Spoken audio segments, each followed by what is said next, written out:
our next speaker. So our next speaker is Jason Ward, and as you can see, his robot is right here. So he has been teaching elementary school students for the past 15 years and has taught at Oregon, Florida, and Connecticut. For the past 3 years, he's managed and taught STEM to K through 4th grade students at Strong Communications Magnet School in New Haven. In particular, he teaches coding and robotics as a significant portion of the program.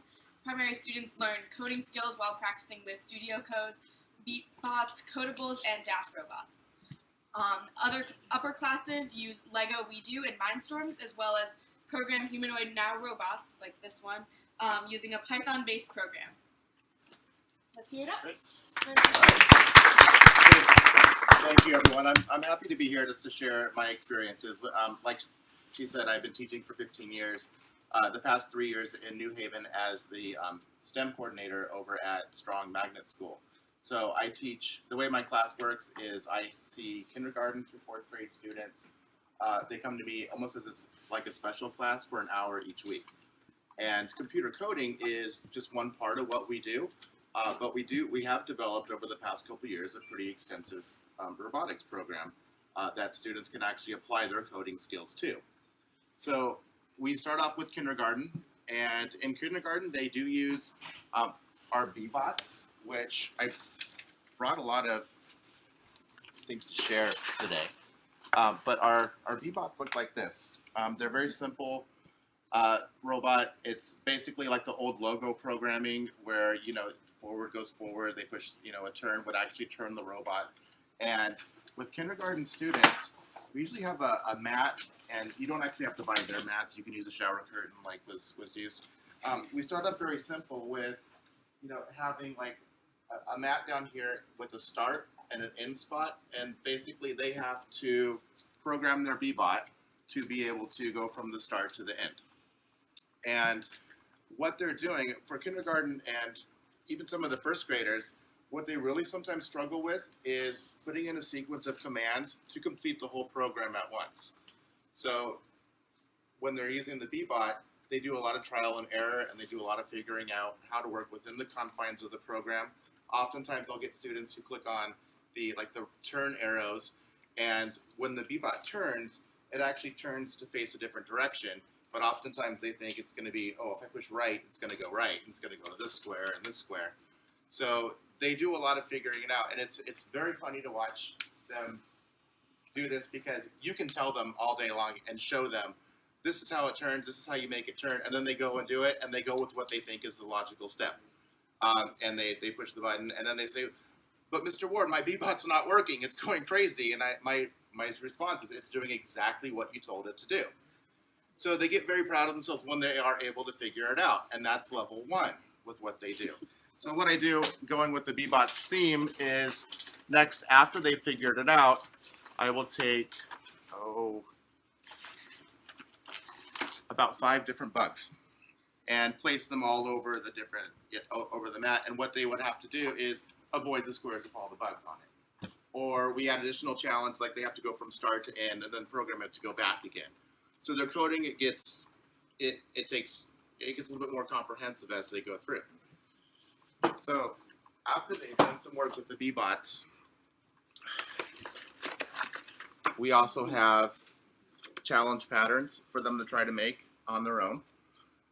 And this is when they really feel like they're hot stuff when they're able to do this, because now they're like, oh wait, I can make a G, or I can make letters, numbers, or whatever pattern that they want to do. And another great thing about these mats that I just held up is that you can use them in other subjects too. Like, let's say you have a science lesson where you are talking about some vocabulary terms that they want. Well, they can match up maybe the term and have the B-bot go from the word, program it to go to the picture of that word or the definition.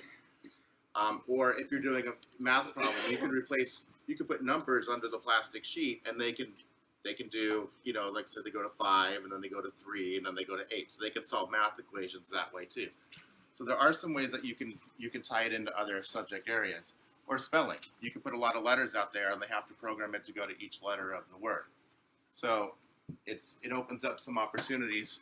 And then when they get more advanced, and as our kids get to like, first or second grade, they upgrade to the Probot, or they actually like to call it Bumblebee because it looks like the Transformers Bumblebee. But one thing that's really cool about this is that it has a lot of the same things as the Bebot, but more features to it, such as the program list is displayed on here. It has some sensors, so you can they can program a couple of functions on there. Like if something bumps against the sensor, then they can make it stop and program it to do something once the sensor is triggered. They can even put in a marker will be held into here, so they can actually have they can do some artwork or some drawing or charting some courses with the Probot or the Bumblebee robot. So as they're learning this, I also have them, we have iPad cards, we have Chromebooks, and they use a Codables app, which has like a little blue fuzzball that they have to navigate through a maze. And it's similar to the Bebot in a way where they have to program and think ahead about, well, how am I going to get this character on here to go from point A to point B? So as they continue it through our program at Strong, and once we get up to about second and third grade, they start using more of the Lego programming. And I brought in some examples. We use the Lego WeDo system, and the students will, just getting them to build something, follow the instructions to do it, sometimes is a challenge because they realize, hey, wait, this piece doesn't fit, and they do have to problem solve and get it to do this. So this little robot, when it's connected, was invented as a way to pull something. Like if there was some debris in a road or something like that, they had to be able to pull it. And then another group of my students, they built the car that has built-in sensors so that when this is running, if it detects something in its way, it'll stop. So basically the switch for this is the sensor on here. So they're learning to program with the different sensors and through the Lego architecture. And then they also use our dash robots. We have a whole fleet of these guys. They love working with these.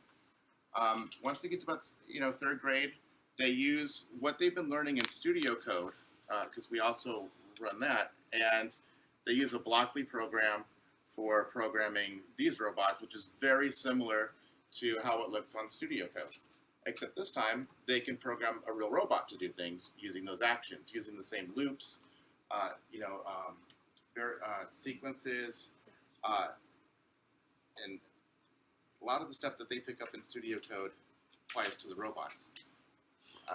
Our third grade class, since we are a magnet school and it's a communications magnet school, they were learning about mail services and mail delivery. So they had a magnet project where they had to use Lego pieces to attach here to basically be able to hold an envelope, program Dash to go through an obstacle course to drop off the letter, and then come back home. They love doing it. And once again, just like as they go through with the Bebots and everything else, they think they have it, and then they test it out, and they run into a problem. They very rarely figure it out the first time, and I think that's great because they learn through their mistakes, and they have to go back to the drawing board and reprogram it or fix whatever they've done. So then we get up to, I have our now robots. We actually have 4 of these robots in our school, in the STEM lab that I run. And these are, of course, way more advanced. But what I do is I usually take about 8 kids that have shown me their coding skills. Like they've really worked hard at Studio Code. They've done a good job with everything throughout our program. And it doesn't matter if they are a 2nd grader, a 3rd grader, or a 4th grader. If that year they show that they're one of our top students in coding, then they get an extra class with me to work with the Now robots. These use a program called Choreograph, which is based on Python. But they're not actually writing the Python scripts, but they're using the code that's already here within the program to add commands to the robot. So I do have a demo. It took me a little bit to get it set up today because of the Yale Wi-Fi connection. but I'm hoping that it would work. Now, this is a demo that I was able to find the music file. I was able to find a little bit of dance programming for the Now Robots already done by some students at University of Notre Dame. However, when we tried to apply it to ours, it didn't work right. And we had to basically go back and redo a lot of the dance moves and everything else. So I'm gonna see if we can get Rosie to do her dance for us today. And I am gonna stand here since it's a small footprint, just to make sure she doesn't fall on us. All right, Rosie, go for it. You ain't nothing but a hound dog. You cry all the time. You ain't nothing but a hound dog. Crying all the time. Well, you ain't nothing but a rabbit and you ain't no friend of mine. I won't be mad. Yes, you. I won't be mad. Yes, you. Take me by my little hand and go like this.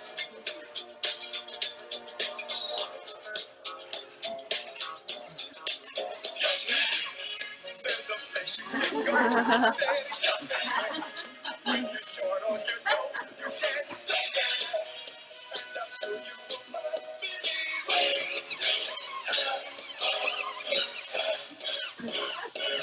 The song for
Say one for the trouble, two for the time. Come on, y'all, let's read this.